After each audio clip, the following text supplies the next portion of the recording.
The most powerful MacBook yet, the M4 Max. 16 inches, 36 gigabytes of unified memory, 1 terabyte SSD. I edit tons of raw 4K video footage through DaVinci Resolve. I use Photoshop and Lightroom, and I just push my current computers to the absolute max. And today we'll find out if this MacBook Pro can keep up.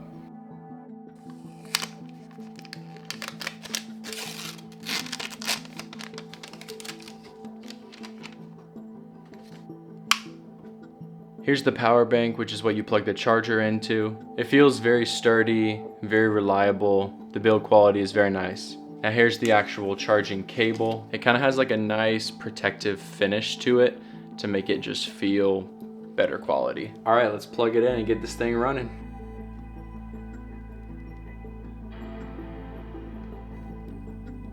Bro.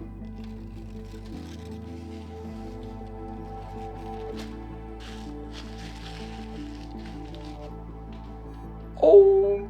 Okay, so I'm basically just going through the simple setup, choosing the language, stuff like that. I actually didn't have to plug it in the charger at all before starting it up, so I guess it already comes with a little bit of battery in it. Okay, so I've got it set up. I went through all like the introduction stuff, which was super quick. Now basically I just want to transfer all of the documents and information from my previous Windows laptop to now this MacBook. And so the way to do that is you just go to Apple support on your old computer and you look up the Windows migration tool. You download that, super easy. The new MacBook will give you a code, and then it takes like 2 hours to export and install everything on your new MacBook, depending on how much files you have. So I'm gonna come back later once that's done and we'll talk about the review.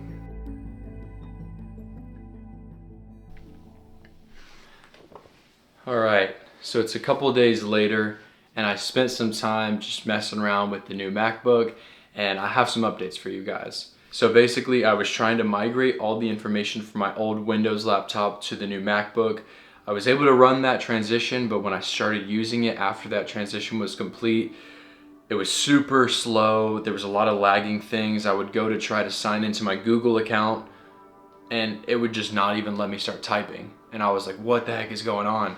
So I did some research and I found out that just like Apple doesn't always like having Windows information and system files on their stuff. And that makes sense. Like Apple is its own ecosystem. So don't try to bring your Windows junk onto the Apple computer.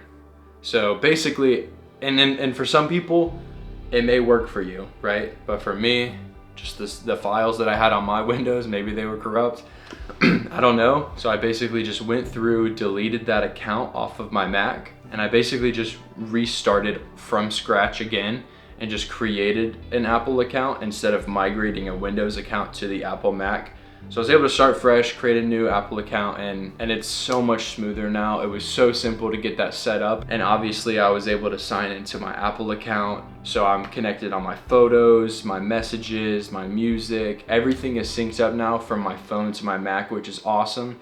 And then anything that I want to move from my computer, like video files, photos, and stuff like that, and documents, I can move all that via an SSD. I don't know if you guys have one, but an external SSD like this is super great, and I can just transfer any photos, videos, or documents that are important that I want to move from my computer to my laptop to the new Mac. I can do via this, and it's much easier and safer than migrating the whole thing, because when you migrate the whole thing, you're bringing in some corrupt Windows systems that Mac does not want to cooperate with. So just wanted to give you guys an update on that. If you guys run into an issue like that, I wasn't seeing any videos on YouTube that were explaining that to me. I just kind of had to figure it out.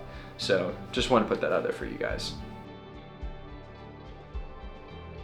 All right, so now let's talk about what actually matters. How does this thing actually perform? And I must say, I've been editing with it for the past few days, and this thing is stupid fast. I'm using DaVinci, having long 30-minute plus 4K timelines of raw video footage, and I'm able to scrub right through it like it's nothing. I don't even have to like have my playback at quarter. I can have it at full, which is just insane because I've never been able to do that before. And the export speed is incredibly fast. I think because the M4 Max chip has 2 encoders in it built in versus the M4 Pro has just 1. So the export settings or the export speeds are like double, which is awesome. When you're exporting like a 30-minute podcast episode, it's so much better when you have to do that multiple times.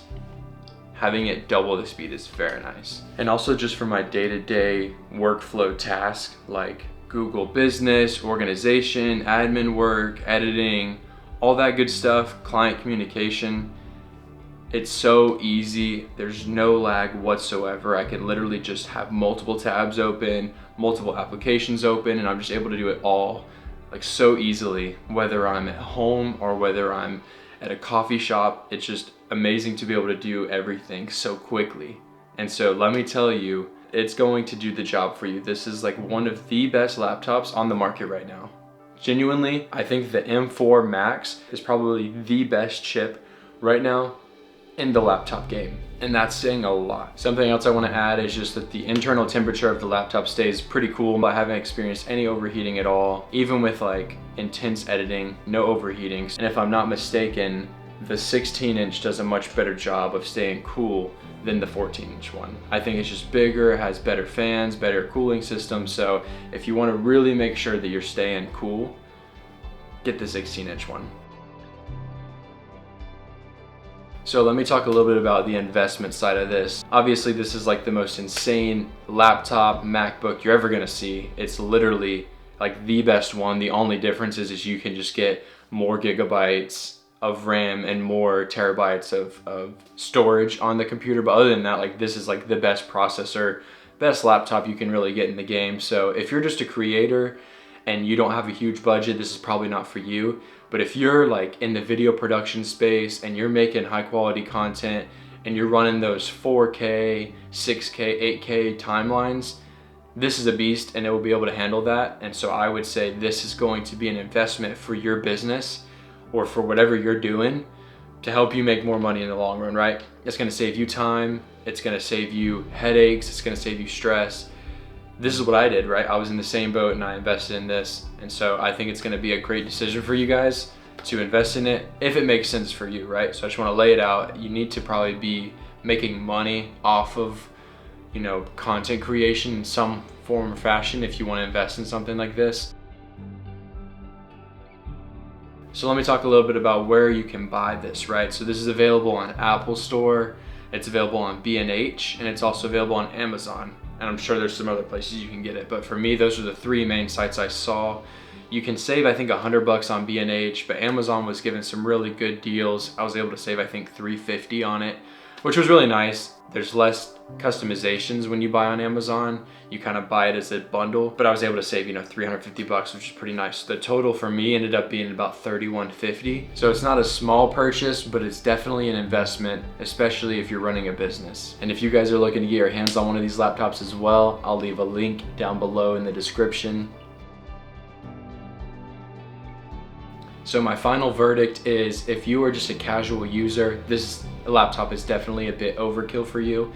But if you're a creator, or you run a video production company, or you're somewhere in the creative space where you are doing high quality video work or photo work or some sort of graphic design, I would recommend this for you because it is a beast of a laptop. And if you don't want to go all the way to the M4 Max, you can always go to the M4 Pro. That's also a very powerful laptop. It's going to get the job done for you most of the time. Once again, I'll leave the links to buy this laptop down in the description below. I hope this video was insightful and helpful for you as you are probably navigating trying to find a laptop that is best fit for you.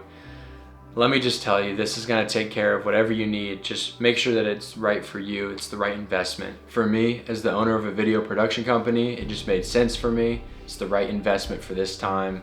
It's gonna save me a ton of time, which in the end is gonna save me a lot of money. So it's worth it for me.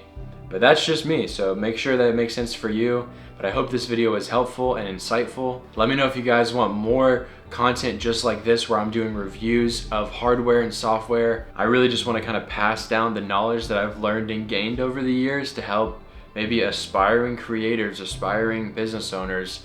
So that's kind of what we're all about here. So feel free to subscribe and like this video, and I will see you guys soon. Peace.